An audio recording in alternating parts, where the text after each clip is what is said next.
glider is locked.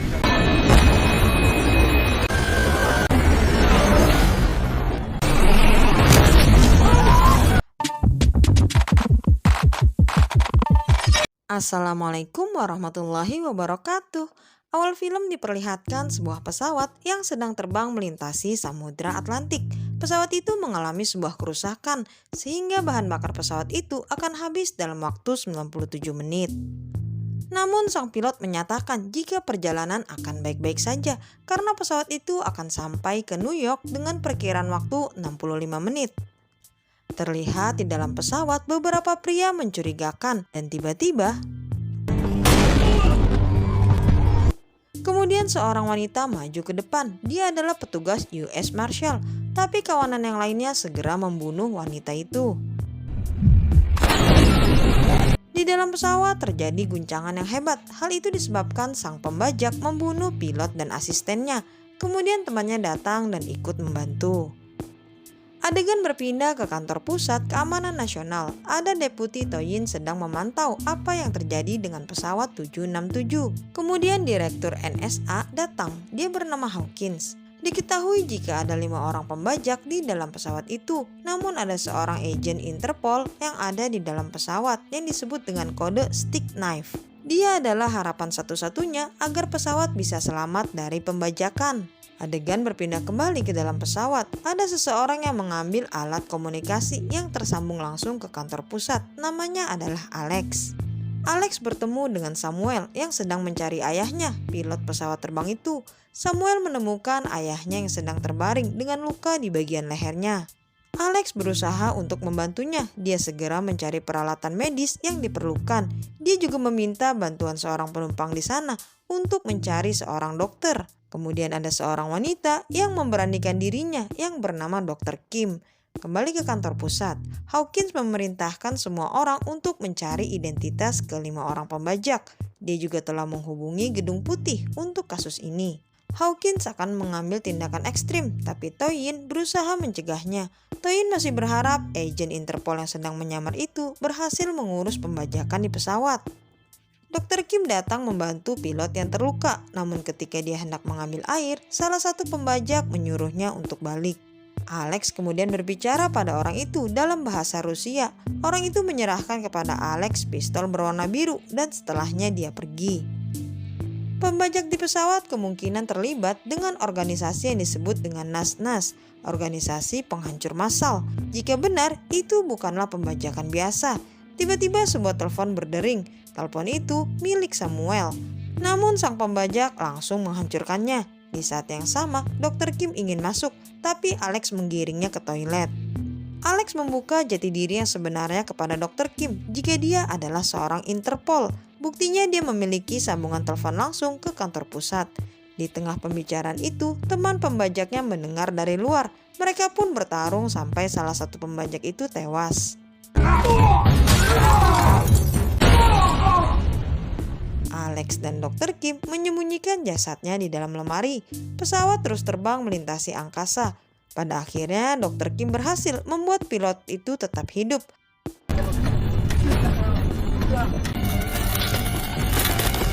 Tekanan di dalam pesawat kemudian naik, kaca-kaca mulai retak, dan orang-orang mulai kepusingan dan mengeluarkan darah dari hidungnya. Lambung pesawat bisa pecah karena tekanan kabin terus meningkat. Alex kembali menemui Dr. Kim ya. Dia meminta untuk membangunkan sang pilot, tapi sebelumnya dia butuh obat-obatan. Untuk itulah Alex meminta kepada semua penumpang untuk menyerahkan obat yang mereka punya. Dr. Kim akan menyuntikannya pada sang pilot. 2 suntikan berhasil membangunkan pilot itu. Alex langsung bertanya, bagaimana cara menurunkan tekanan pada kabin? Pilot itu bilang Alex harus melakukannya secara manual, tapi belum sempat dia memberitahu lokasinya, pilot itu kembali tidak sadarkan diri. Alex kemudian memaksa Dr. Kim untuk menyuntikkan obat itu lagi, tapi kata dia, suntikan yang ketiga kali bisa menyebabkan stroke. Awalnya Samuel juga menentang ya, tapi Alex bersikeras. Sang pilot kembali tersadar. Dia memberitahu letak katup itu berada. Alex langsung menuju ke sana. Dia mengerahkan seluruh kekuatannya agar bisa memutar kuncinya dan akhirnya berhasil. Tapi resikonya sang pilot harus gugur.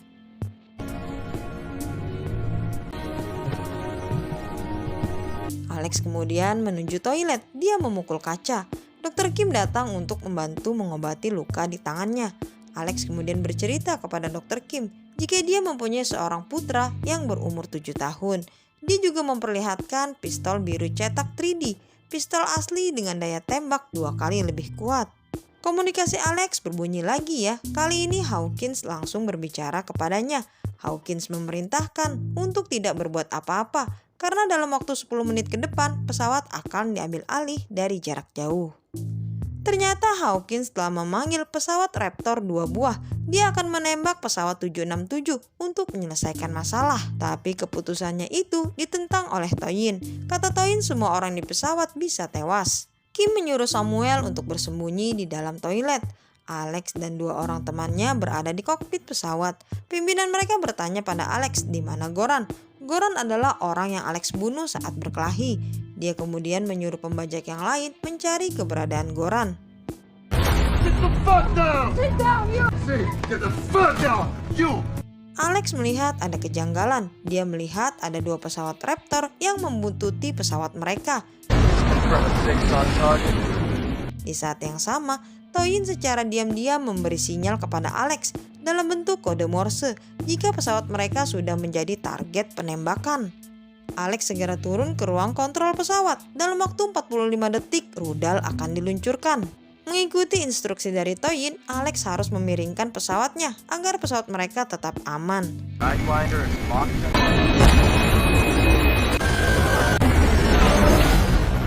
Usaha Alex berhasil ya, 1 rudal terlepas begitu saja.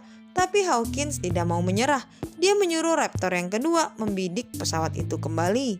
Sementara itu 2 orang pembajak turun ke bawah. Sang pemimpin melakukan sesuatu yang disebut hantu, yaitu radar di pesawat 767 menghilang. Tapi rudal itu sudah terlanjur ditembakkan. Walhasil, rudal yang kedua malah mengenai pesawat yang lain di angkasa. Parahnya, serpihan pesawat itu berimbas ke pesawat 767. Hawkins sangat tegas dengan aksi teroris dari Rusia. Dia tetap ingin menghancurkan pesawat 767 dengan mengirim Raptor yang ketiga. Pemimpin pembajak memperlihatkan sebuah nuklir yang mereka simpan di dalam pesawat. Ternyata mereka adalah bagian dari organisasi NASNAS. Rencananya nuklir itu akan dijatuhkan di negara Amerika. Sang pembajak yang berjaket putih juga cukup kaget mendengarnya. Toyin menemukan sesuatu di kamera CCTV. Sewaktu di bandara, ada 2 buah peti dimasukkan dalam pesawat. Namun setelahnya roda pesawat terlihat turun beberapa sentimeter. Itu artinya mereka membawa benda yang sangat berat, yang tak lain adalah nuklir. Keadaan penumpang di dalam pesawat mengalami luka-luka ya akibat benturan yang tadi. Sementara itu, Hawkins mendapat laporan dari karyawannya jika Toyin memberikan sinyal secara diam-diam kepada Alex untuk memiringkan pesawatnya. Hawkins memanggil Toyin untuk masuk ke dalam ruangannya. Dia bercerita jika dulu dia pernah didesak pemerintah untuk melakukan misi di Rusia, tapi akibatnya putrinya meninggal. Pilihan mereka cuma 2, menembak pesawat itu di angkasa hingga hancur atau membiarkan nuklir jatuh di Amerika Serikat. Saat itu di pesawat, Alex mendapat serangan dari seorang penumpang. Tentu saja dengan kemampuan Alex, dia bisa mengalahkannya. Tapi kemudian pembajak yang lain datang dan menantang Alex untuk menghabisi orang tersebut. Semua itu Alex lakukan tentu karena pimpinan pembajak melihatnya. Setelah itu Alex duduk dan mendapat wejangan dari seorang pria. Pria itu bilang membalas dendam tidaklah akan membawa kedamaian. Di kantor pusat, Hawkins menerima foto para pembajak pesawat. Ada 1 foto yang kosong, kata Hawkins, namanya adalah Sloris. Itulah pimpinan mereka, tapi anehnya pembajak yang berjaket putih memanggil pimpinannya dengan nama Anan. Hawkins kemudian bercerita tujuan Sloris ke sini adalah untuk mengincar dirinya. Setelah kematian putranya, Hawkins datang ke Rusia untuk membalas dendam, tapi pemerintah mengirim bom yang salah yang menewaskan putranya Sloris. Alex dan Dr. Kim bersepakat untuk menjatuhkan semua pembajak yang ada di pesawat. Dr. Kim membuat teman-teman penumpangnya untuk menyusun rencana. Aksi mereka dimulai ketika Alex memukul 1 teman pembajaknya. Kemudian dilanjutkan dengan mengeroyok secara bersama-sama pembajak wanita. Alex juga menusuk pembajak yang berjaket putih. Pimpinannya melihat dari kejauhan dan menembakkan pistol, tapi sayangnya peluru itu malah mengenai penumpang yang lain. Mereka berdua berkelahi dengan tangan kosong. Pertarungan itu diakhiri dengan kabel telepon yang melilit leher si pembajak. Dr. Kim kemudian memberitahu penumpang jika semua pembajak telah tewas. Saat itu Alex menerima komando dari Hawkins jika pesawat harus mereset ulang kode. Dengan begitu pesawat bisa mendarat secara otomatis. Aturan ini disebut juga dengan fail-safe. Alex meminta Dr. Kim untuk memasang sabuk pengaman erat-erat karena dia akan mematikan sementara sistem yang ada di pesawat.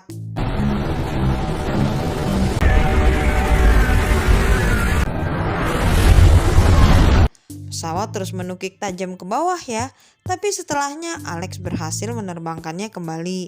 Namun saat Hawkins memberikan kode fail-safe, Alex diam saja. Sementara itu, di bangku penumpang, Dr. Kim melihat pembajak yang baju putih ternyata masih hidup. Dr. Kim yang tidak tega segera menghampirinya, tapi orang itu langsung meremas baju Dr. Kim. Dia bilang dia adalah agen Interpol pemerintah.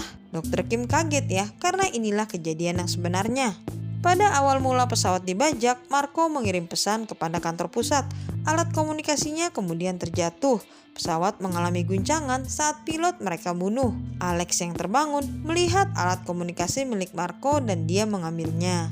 Jadi orang yang bernama Sloris itu sebenarnya adalah Alex. Kembali lagi ke Marco yang memberikan Dr. Kim sebuah kode akses untuk masuk ke dalam ruangan kokpit.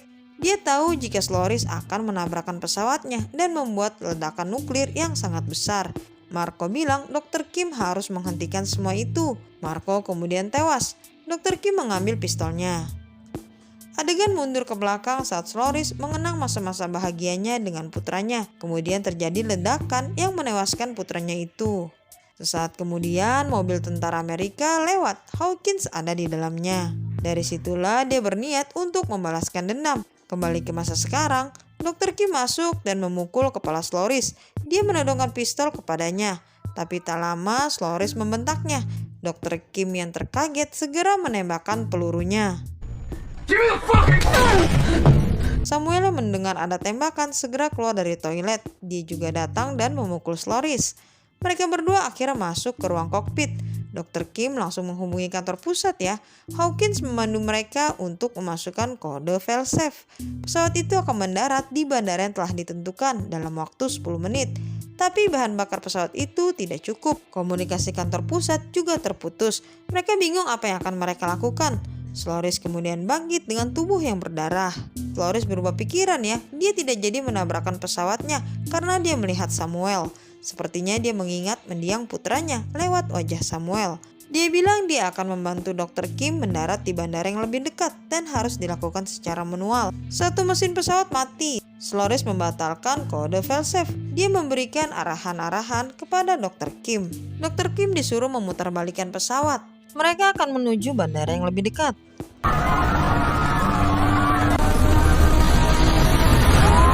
Setelah itu, Sloris memandu Dr. Kim untuk melakukan pendaratan secara manual. Roda pesawat mulai diturunkan. Samuel diberi tugas untuk memencet tombol-tombol di atas. Semua orang menunggu dengan harap-harap cemas ya. Red light! Red light!